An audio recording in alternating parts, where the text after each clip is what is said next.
Oremos. Amante Padre Celestial, te damos gracias, Padre, por esta oportunidad que nos das de estar en tu casa de oración.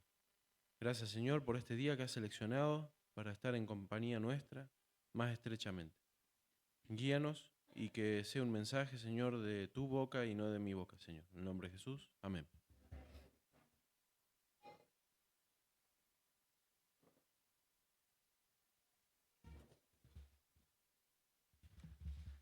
Muy buenos días, queridos hermanos. Tengan todos ustedes un feliz sábado. Saludemos a quien está a nuestro lado. Feliz sábado. Feliz sábado. Feliz sábado. Feliz sábado por allá, por acá. Agradecemos a Dios la oportunidad que nos da de reunirnos en esta su casa de oración y queremos también saludar de una manera muy señalada, especial, a nuestro hermano Claudio y a Zulma. Que Dios les bendiga.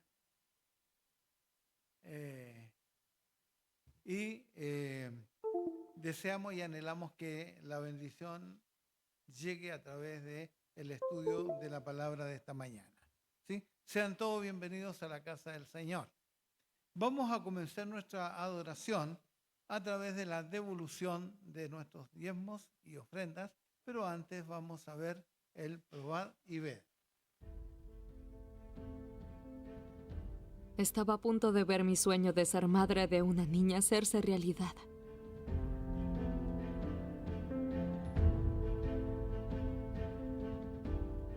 La cosa más difícil que hice en mi ministerio fue ungir a mi hija. Ellos se detuvieron allí mismo en el restaurante, se arrodillaron y todos oraron, clamando por la vida de mi hija.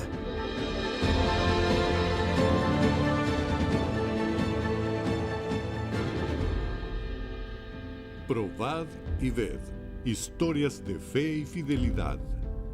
Aguanta, corazón. Ese fue el día más feliz de mi vida.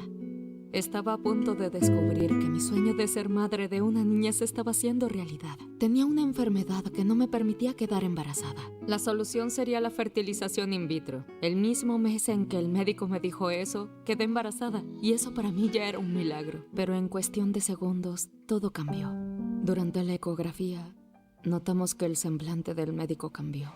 De alegre y hablador, de repente se quedó en silencio. Y nos preguntó, ¿puedo decir todo lo que estoy viendo? Vaya, en ese momento, el corazón se me aceleró. Sabíamos que algo andaba mal.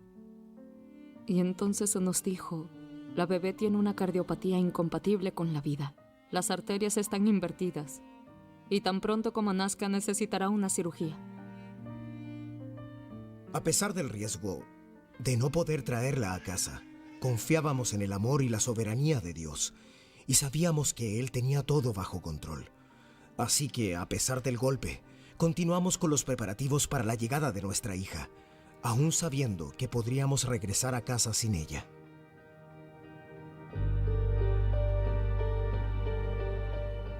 Al nacer, el corazón de nuestra bebé sería del tamaño de una pequeña ciruela. Sus arterias serían muy finas y delicadas, y las 4 coronarias deberían ser invertidas.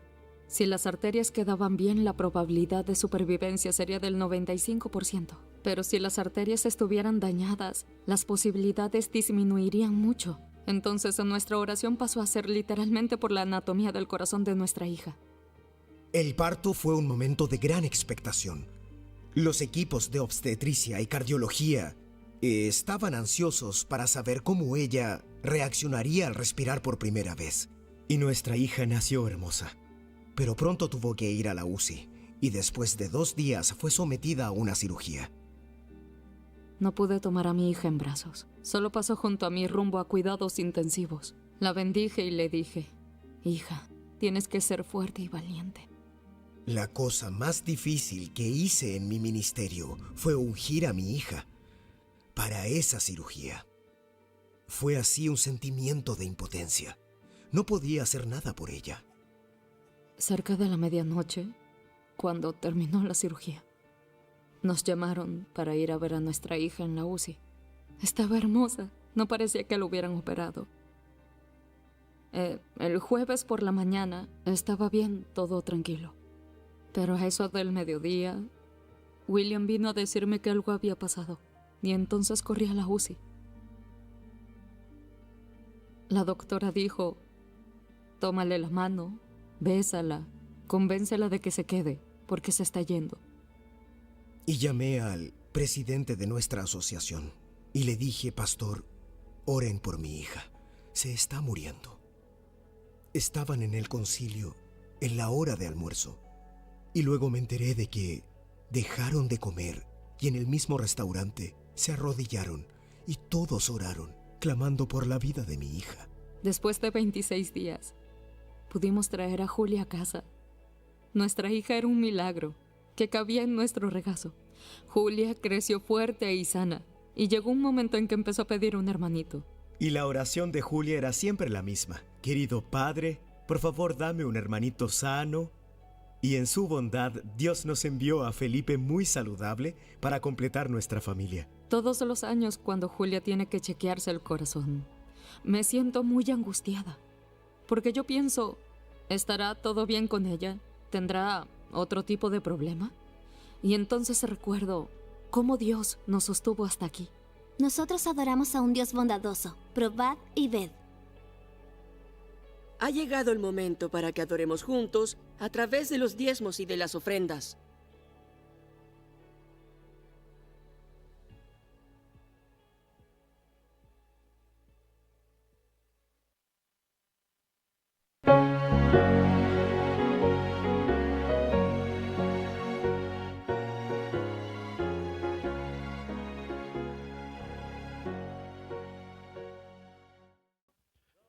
Queridos padres, agradecidos, Señor, por estos diezmos y estas ofrendas, para que tú los controles, Señor, los guíes, para servir para tu obra, Señor.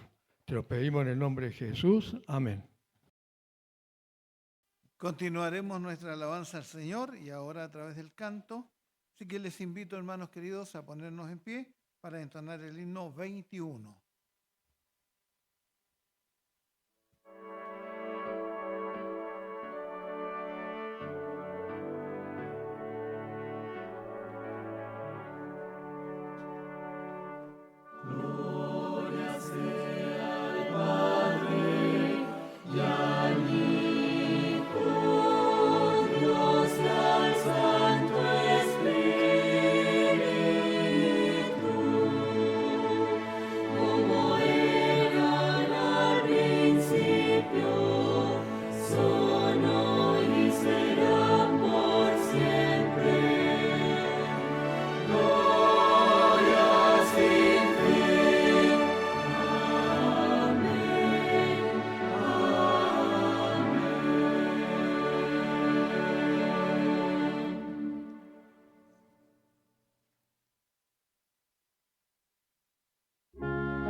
Padre nuestro que estás en los cielos, alabamos tu nombre, Señor, en esta mañana porque es día santo sábado, porque nos unimos, oh Dios, en alabanza y gloria a ti, Señor, y porque deseamos, anhelamos que tu poder se manifieste en tu iglesia a través de la predicación de tu palabra. Por eso te suplicamos, Dios, que tú puedas ungir a mi hermano Facundo para que la exposición de tu palabra sea con tu poder, sea con la fuerza que necesitamos recibir para crecer en la fe. Bendice esta tu iglesia, Señor. Bendice las iglesias que se están reuniendo en tu nombre para glorificar, oh Dios, tu divinidad. Padre, perdona nuestros pecados. Límpianos, Señor. Te lo suplicamos en nombre de Jesús. Amén.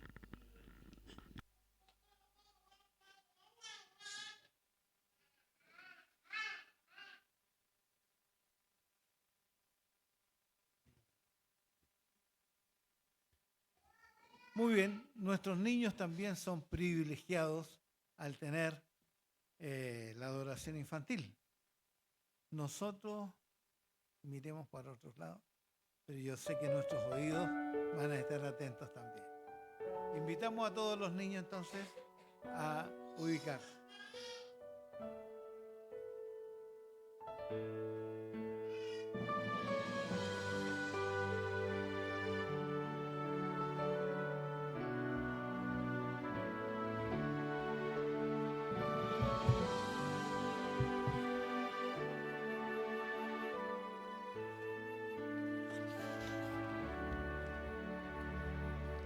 Buen día, ¿cómo les va? Bien. Vamos a saludar. Buenos días, ¿cómo les va? Buenos días, ¿cómo les va? Con alegría y mucho amor. Buenos días, ¿cómo les va? Y los hermanos también podrían saludarse todos, ¿no? Buenos días, ¿cómo les va? Buenos días, ¿cómo les va?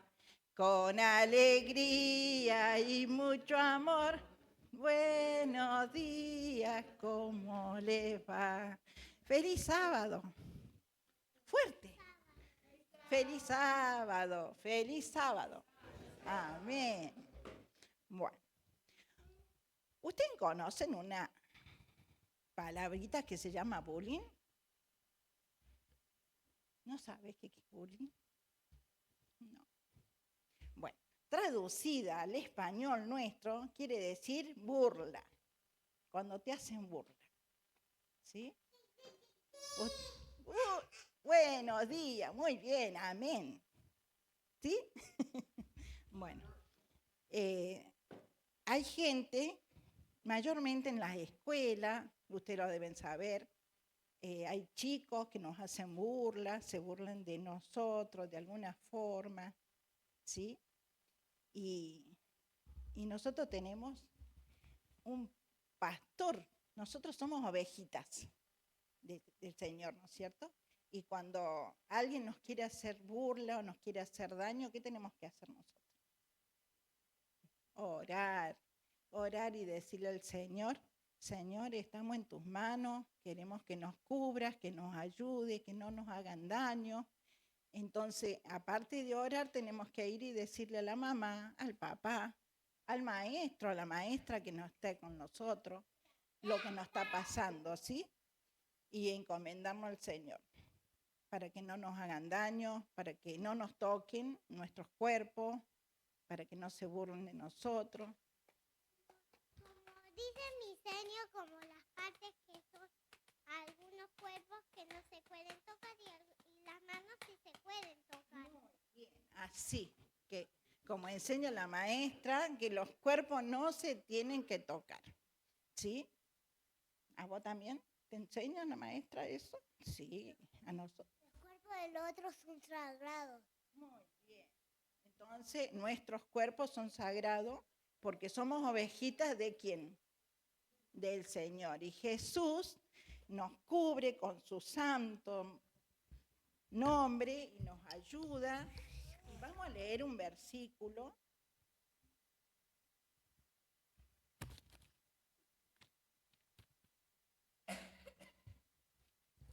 Les pido que disculpen por lo desprolijo porque esto me llegó de último momento. Bueno, vamos a leer un versículo que quiera buscarlo. Está en Ezequiel 34, 22. ¿Sí? ¿Sí? ¿Querés leerlo? Dale. Yo salvaré a mis ovejas, y nunca más serán objeto de rapiña, y juzgaré entre oveja y oveja.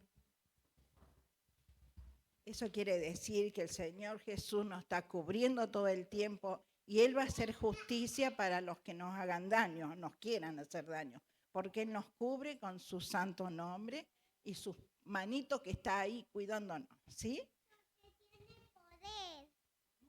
Porque tiene poder. Amén. Bueno, que Dios los bendiga, que los cuiden, que le hagan caso a la mamá, al papá, en el nombre de Jesús. Amén. ¿Querés que oremos? Bueno, Señor, te estamos dando gracias por este día tan especial que tú tienes, Señor, para que nosotros te alabemos y te imploremos que nos cuides, que nos protejas, Señor, durante toda la semana, para poder venir este sábado también, Señor, cada sábado, cada mes, Señor, para poder estar en tu casa y aprender cada día más de ti. Perdona nuestras faltas, Señor, en tu nombre, Jesús. Amén.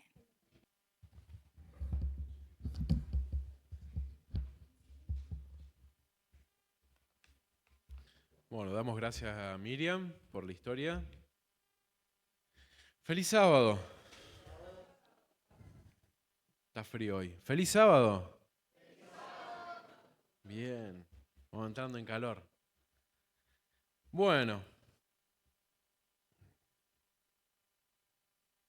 hoy les traigo, aparte de la lección cotidiana de hebreo y griego antiguo, ¿por qué un poquito de historia? ¿Por qué no? ¿Alguien sabe quién es esta persona? No. Esta persona fue la que hizo que Hitler perdiera. Que Hitler en la Segunda Guerra Mundial perdiera la guerra. Esta persona se llama Joan Pujol García. Era un ciudadano español que estaba en contra de las ideas de Franco de España, y él fue a la embajada inglesa a querer ser un espía contra la dictadura nazi.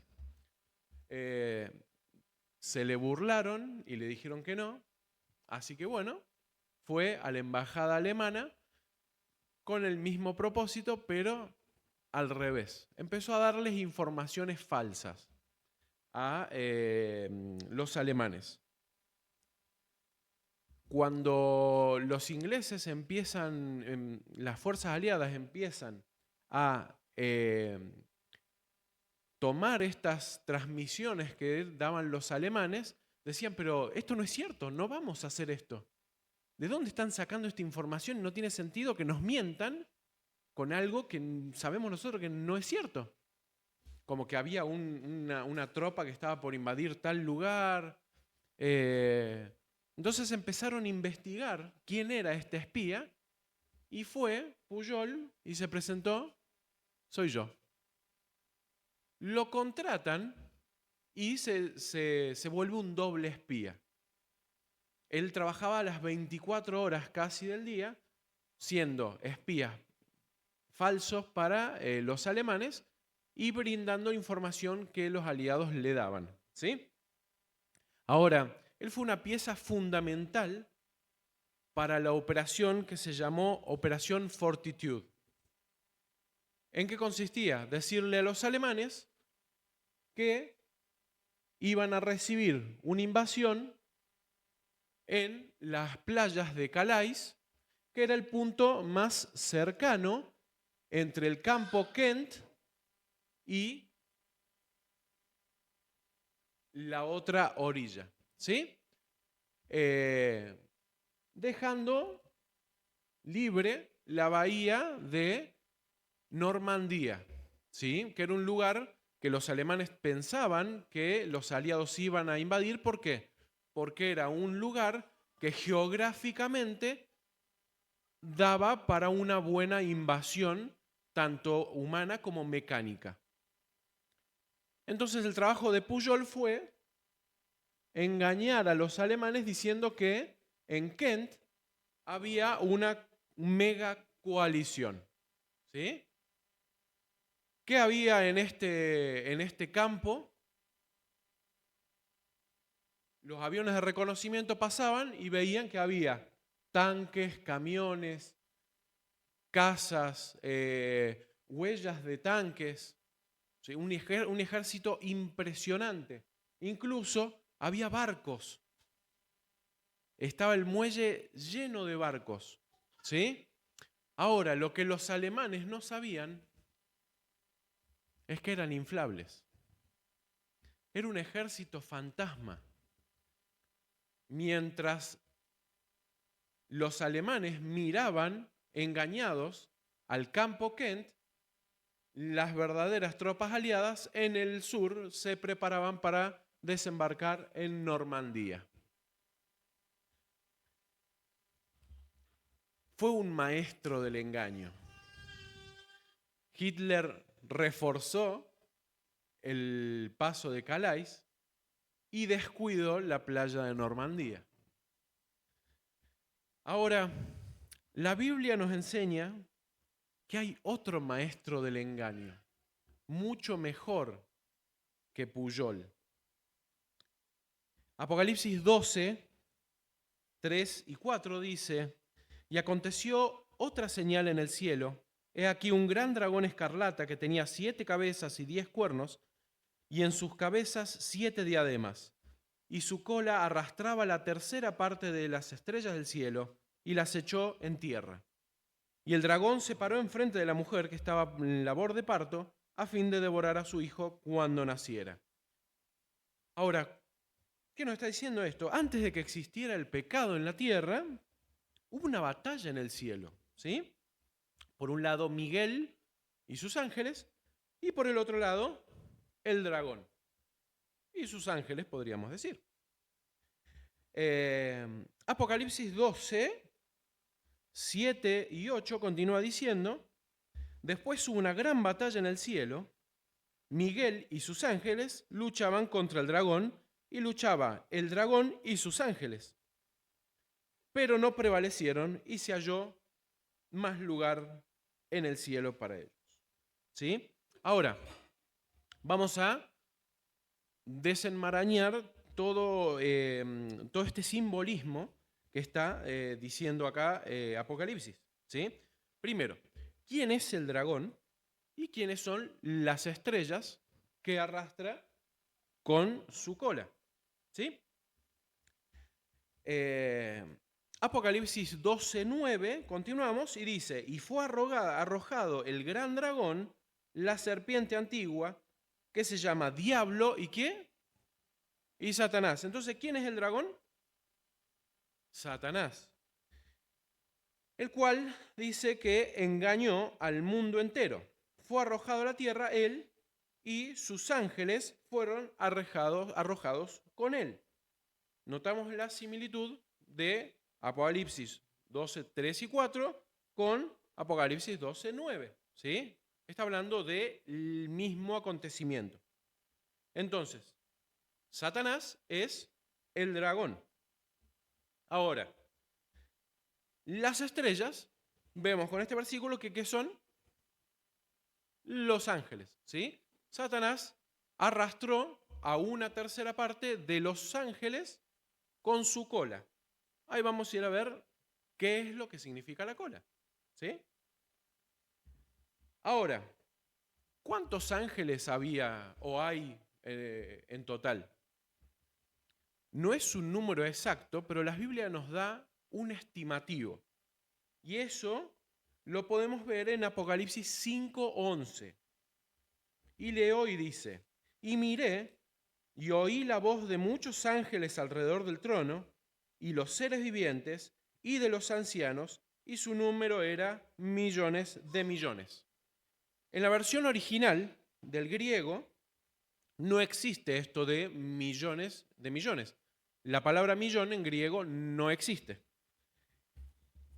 La palabra que utiliza es 10.000 por 10.000 y miles de miles. Que podríamos llegar a decir que sí, está diciendo millones, trillones, billones, un número incalculable. ¿Sí? Ahora, fíjense en este detalle. La palabra que utiliza para engañar, ¿sí?, que dice que engañó, es planao. ¿Qué significa? Engañar, seducir, descarriar o extraviar.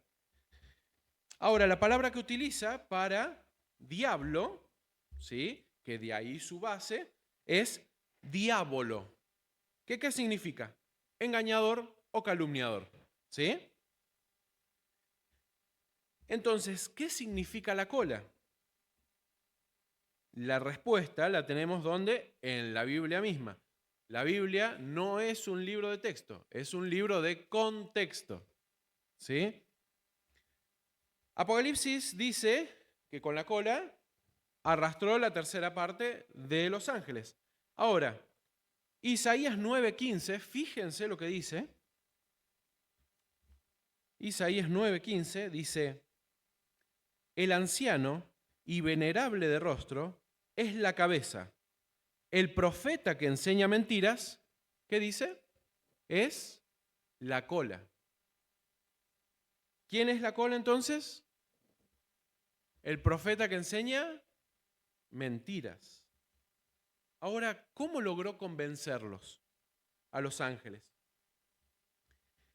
Ezequiel 28:16 dice: a causa de la multitud de tus contrataciones, fuiste lleno de iniquidad y pecaste, por lo que te eché del monte de Dios.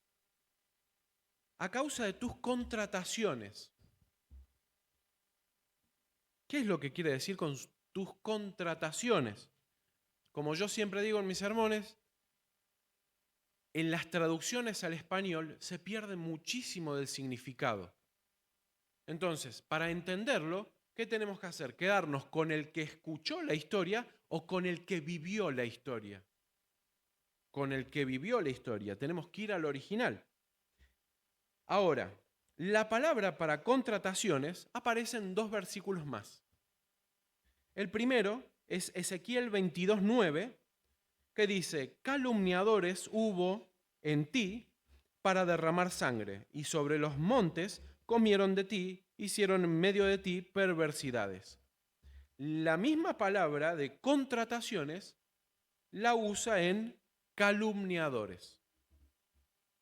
Levítico 19:16 dice: no andarás chismoseando entre tu pueblo, no atentarás contra la vida de tu prójimo, yo Jehová. Ahora, la misma palabra que utiliza para chismes es exactamente la misma palabra de contrataciones. La misma palabra derivada del RKL, raquil, o reculateca, ¿sí?, que significa calumniar, contrato, también significa un contrato, ¿sí?, chisme, o ir para llevar una información falsa. Jesús, hablando con los dirigentes judíos, dice en Juan 8:44, vosotros sois de vuestro padre el diablo, y los deseos de vuestro padre queréis hacer. Él ha sido homicida desde el principio y no ha permanecido en la verdad, porque no hay verdad en él. Cuando habla mentira, de sí mismo habla, porque es mentiroso y padre de mentira. Entonces, ¿qué usó para engañar a estos ángeles? Usó calumnias, chismes y verdades a medias. Elena de White, en el libro Patriarcas y Profetas, creo que en el capítulo 1, describe una escena que a mí la verdad me impactó y quise recrearla como la veía en mi mente para que ustedes la vean también. Elena de White, en Patriarcas y Profetas, dice que Satanás, Lucifer en ese momento, ¿qué hacía en sus tiempos libres? Cuchicheaba y chismoseaba con los ángeles en el cielo, ¿sí? Hablando calumnias sobre Dios. En una parte dice que Dios reúne a todos sus ángeles en un atrio y Satanás cuestionaba la integridad de Miguel como Dios. Y dice que cuando Miguel se presenta al lado del Padre, todos se dan cuenta que es exactamente la misma luz que irradiaban los dos.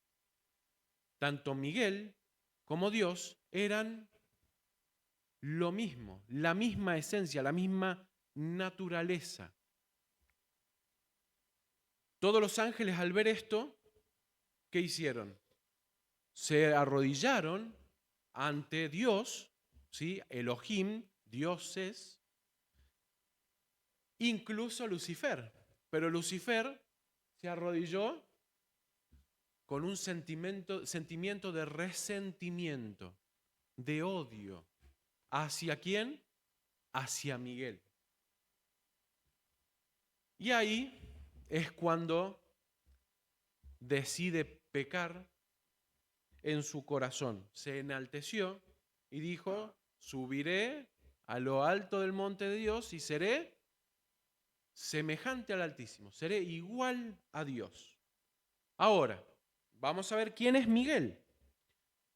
Hay que entender, como decíamos, la Biblia no es un libro de texto, es un libro de contexto. Hay que entender que en la antigüedad los nombres se daban, ¿para qué? Para dar una característica de la persona o de su carácter, ¿sí? Entonces, el nombre Miguel es Micael. ¿Qué significa? Hay dos posibles traducciones, que es la primera, en interrogación, ¿quién es como Dios? Y la segunda, que hay algunos estudiosos que dicen que al ser un nombre propio, se le atribuye una afirmación que es el que es igual a Dios, ¿sí? Esto lo confirma Elena de White en el libro Patriarcas y Profetas, ¿sí? Ahora, ¿quién era? Vamos a ver, Filipenses 2, del 6 al 8, dice, el cual, siendo en forma de Dios, la palabra que utiliza para forma es morfe, que significa de la misma naturaleza o de la misma forma. Entonces dice, el cual, siendo en la forma de Dios, no estimó el ser igual a Dios como cosa a que aferrarse, sino que se despojó a sí mismo, tomando forma de siervo, hecho semejante a los hombres, y estando en la condición de hombre, se humilló a sí mismo, haciéndose obediente hasta la muerte y muerte de cruz. ¿De quién está hablando acá? De Jesús. De Jesús. Hebreos 1, 3 al 6 dice, Dios habiendo hablado muchas veces y de muchas maneras en otro tiempo a los padres por los profetas, en estos postreros días nos ha hablado por el Hijo, a quien constituyó heredero de todo y por quien asimismo hizo el universo, el cual, siendo el resplandor de su gloria y la imagen misma de su sustancia, y quien sustenta todas las cosas con la palabra de su poder, habiendo efectuado la purificación de nuestros pecados por medio de sí mismo, se sentó a la diestra de la majestad en las alturas, hecho tanto superior a los ángeles, cuanto heredó más excelente nombre que ellos. ¿Está hablando de quién? De Jesús, ¿sí? Dice que era reflejo, ¿sí? Reflejo de su gloria. La palabra para reflejo es apaugasma, que significa un reflejo sin pérdida de esplendor, una manifestación procedente de la misma fuente. Es un reflejo que no pierde, vendríamos a decir, tonalidad de luz, ¿sí? Ahora, cuando dice que es la misma imagen, está hablando, la palabra que utiliza es carácter, que significa lo mismo que copia exacta, misma imagen. Tanto Dios Padre como Miguel, como Jesús, son exactamente lo mismo. Isaías 7:14 dice, por tanto, el Señor mismo os dará una señal, he aquí una virgen concebirá y dará a luz un hijo, y le pondrán su nombre Emmanuel. ¿Qué significa Emmanuel? ¿Eso está en griego o en hebreo? Está en hebreo. La palabra hebrea de Emmanuel es Immanuel, que significa o Dios con nosotros o Dios entre nosotros. ¿Sí? Miguel dejó su divinidad para hacerse humano. Había yo hablado, un tema anterior, del Goel, que el Goel era un pariente cercano que rescataba al deudor, pagaba la deuda y esa persona quedaba libre de culpa. Miguel dejó su divinidad, se convirtió en nuestro pariente cercano para pagar esa deuda y así hacernos ¿qué? Darnos el mismo título que ¿quién? Que Jesús mismo nos dio el título de hermanos para él. Dice, él no se avergüenza de llamarnos hermanos y dice que por amor fuimos hechos hijos de Dios. Juan 14:9 dice, el que me ha visto al Padre. El que me conoce, conoce a mi Padre. Miguel se hizo humano y perdió la omnipresencia. Nosotros no podemos estar en todos los lugares a la vez. ¿Y qué es lo que le dice a sus discípulos? Juan 14:16. Yo rogaré al Padre y os dará otro consolador, para que esté con vosotros siempre. La palabra que utiliza para referirse a otro consolador es la palabra griega alios parácletos. ¿Qué significa? Exactamente lo mismo. Alguien igual, alguien de la misma sustancia, de la misma naturaleza. Una persona más.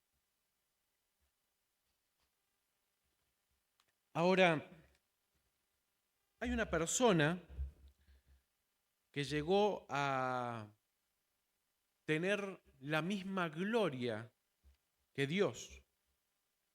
Éxodo 33:18, Moisés pide ver la gloria de Dios.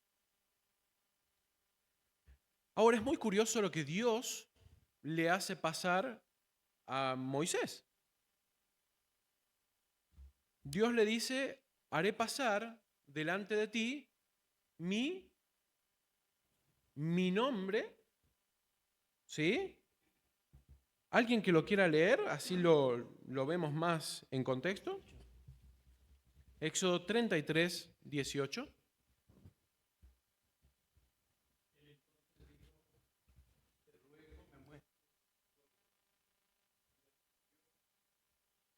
De pasar todo mi bien delante de tu rostro y proclamaré el nombre de Jehová delante de ti. Y tendré misericordia del que tendré misericordia y seré clemente para con el que seré clemente. Excelente. ¿Qué le estaba haciendo pasar delante de él? Su carácter, ¿sí? Ahora, Éxodo 34, 29, dice que cuando Moisés baja de estar en el monte Sinaí, de pasar tiempo con Dios, ¿qué pasaba con Moisés? ¿Reflejaba qué? Su rostro dice que resplandecía. Su rostro resplandecía, reflejaba la gloria de Dios. Pablo dice en 2 Corintios 3:18, mirando a cara descubierta como en un espejo la gloria del Señor, somos transformados de gloria en gloria. Elena de White, hablando de este párrafo, dice, somos transformados de gloria en gloria, de carácter en carácter. Entonces, ¿qué es la gloria de Dios? Simplemente es su carácter.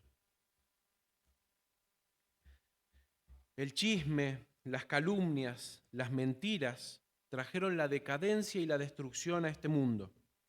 Son herramientas que Satanás ha utilizado de hace más de 3000 años. La manipulación de la verdad, comenzando desde Adán y Eva, el desierto de la tentación, incluso en nuestros días, siguen teniendo efecto. En el desierto no lo tuvieron por la estrecha comunión de Cristo con su Padre. ¿Cuántos hermanos están bajo la seducción de este maestro engañador? No puede existir Dios en una familia donde reina el chisme. No puede existir Dios en una iglesia donde reina el chisme. Si seres tan perfectos como los ángeles fueron capaces de caer y dejarse seducir por el chisme y la mentira, ¿qué podemos esperar nosotros? Que nuestra naturaleza es de continuo y solamente el mal. Ahora, la buena noticia es que Satanás se llevó una tercera parte. Por cada demonio que tenemos diciendo, che, ay, tenemos a 2 ángeles del Señor que nos están empujando y ayudando a que no caigamos en esa tentación. La ayuda es inmensamente superior. Lo superamos en número. Ahora, el prestarle el oído al ángel equivocado es nuestra decisión. No podemos pretender reflejar el carácter de Dios si pasamos más tiempo con su enemigo. Seríamos como Pedro en un comienzo, Señor, yo moriría por ti. ¿Cuántos de nosotros moriríamos por el Señor ahora? Yo me imagino a Dios diciéndome, pero hijo, ¿no podés dejar esta práctica que yo aborrezco tanto y vas a morir por mí? Lo único que llevaremos al cielo es nuestro carácter. Y el carácter es algo que se pega, se contagia al pasar tiempo con las personas que nos rodean. Si yo me rodeo de maldad, mi carácter va a reflejar maldad. Si yo me junto y me uno a las cosas de Dios, mi carácter va a reflejar el carácter de Dios. Primera de Juan 2:6 dice, el que permanece en él debe andar como él anduvo. Romanos 8:29 dice, porque a los que antes conoció, también los predestinó para que fuesen hechos conforme a la imagen de su Hijo, para que Él sea el primogénito entre muchos ¿qué? Hermanos. Miguel, Jesús, nos está diciendo hermanos. La palabra que utiliza para imagen es eikon, que significa semejanza, retrato, reflejo, o se utiliza también en gramática al referirse al reflejo de un espejo. Nuestro objetivo tiene que ser que Dios vea a su Hijo a través nuestro. Que nuestro carácter refleje su humildad, su amor, su paciencia, su benignidad. Dios no hablaba en vano al decir, pongan la otra mejilla. Si te obligan a llevar 1 kilómetro, llévalo 2. Él dejó su divinidad, dejó su gloria, dejó la realeza para hacerse siervo y humillarse al punto de humillarse, de humillación de cruz, que en esa época, el crucificado llevaba una maldición. Cuando los fariseos decían, era una frase muy común, hay fiesta en el cielo cuando un pecador muere, Cristo vino y dijo, hay fiesta en el cielo cuando un pecador se arrepiente. Ese es el verdadero carácter de Dios. La compasión incluso de nuestros enemigos, incluso de los que nos hacen daño, incluso de los que nos hacen mal, de los que nos maldicen. Amen a vuestros enemigos, dice. Perdonen a los que los persiguen. Oren por los que los persiguen. Hebreos 12, 14 da un mensaje que parece imposible de lograr, que dice, seguid la paz ¿con quién? ¿Con los que nos hacen bien? Seguid la paz con todos y la santidad sin la cual nadie verá a Dios. El pecado, podríamos decirlo que lo podríamos comparar con una bacteria, ¿sí? Y el estado puro del carácter de Dios lo podemos comparar, por ejemplo, con el alcohol. Yo no puedo vivir en un ambiente que va en contra de mí. La naturaleza de Dios es la pureza. Y el resultado de la permanencia del pecado en la pureza de Dios es la destrucción del pecado. No puedo mantenerme en un camino de pecado y pretender ser salvo. Hoy estudiábamos en la lección que la ley no te salva. La fe sola no te salva, porque es lo que tenían los fariseos. Y Jesús les dijo, hipócritas, sepulcros blanqueados. Hagan lo que sus dirigentes dicen, pero no lo que hacen. El corazón humano es engañoso, perverso más que todas las cosas. ¿Quién lo conocerá? Cristo.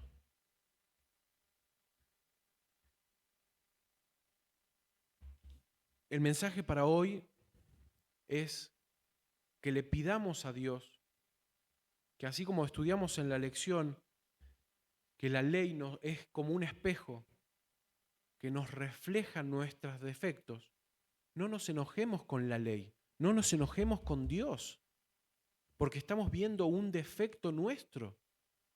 Somos nosotros los que tenemos que cambiar.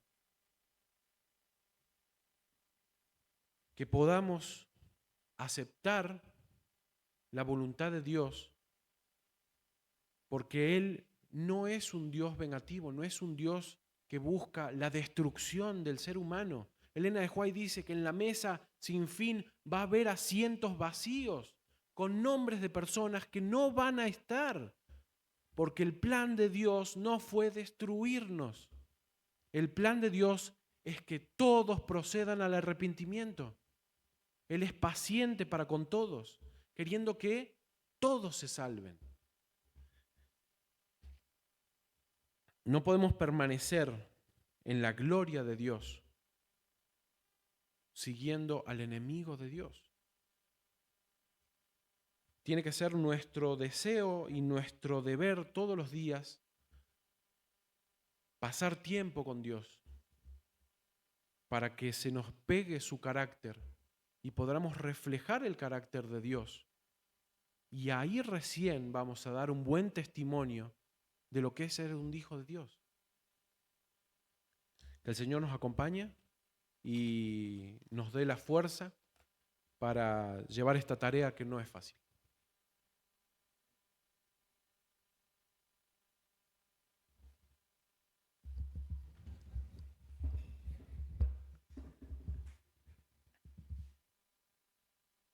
Agradecemos a Facundo la exposición de la palabra del Señor. Esperamos que esto nos haga meditar en nuestra necesidad de estar a cuentas con Dios cada día. Vamos a concluir este servicio entonando las estrofas del himno número 2. Les invito a ponernos en pie.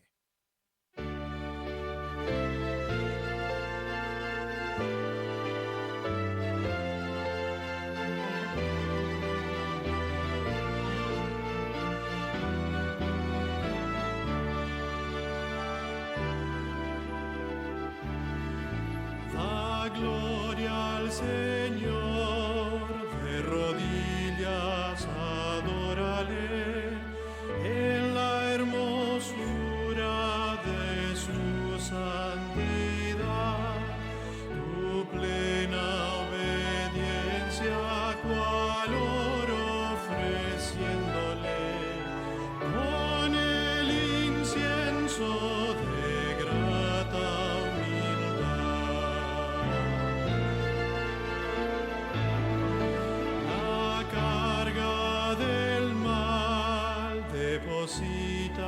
hoy a sus pies, la llevará sobre su corazón, tus penas te quitará limpiando tus lágrimas, guiando tus pies a mayor bendición.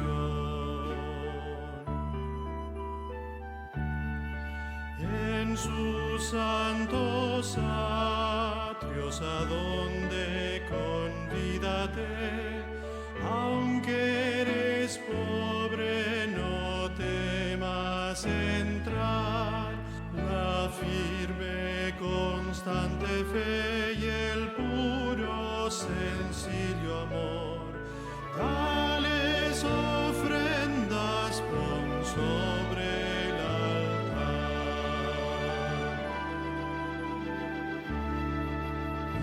cuando tus dones le entregues a tu Señor, por su Hijo amado los aceptará,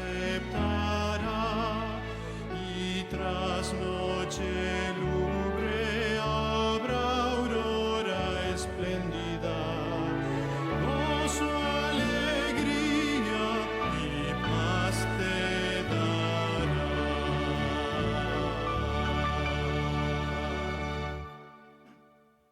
Oremos. Amante Padre Celestial, queremos pedirte, Padre, que nos des el deseo de conocerte, el deseo de pasar tiempo contigo, Señor, el deseo también de alejar a todo lo que nos aleje de ti, que podamos reflejar tu carácter para que puedas vernos a través de tu Hijo, quien ya pagó todos nuestros pecados, Señor, pagó el precio por nuestra libertad. Queremos pedirte nos acompañes en nuestros hogares, en el nombre de Jesús. Amén.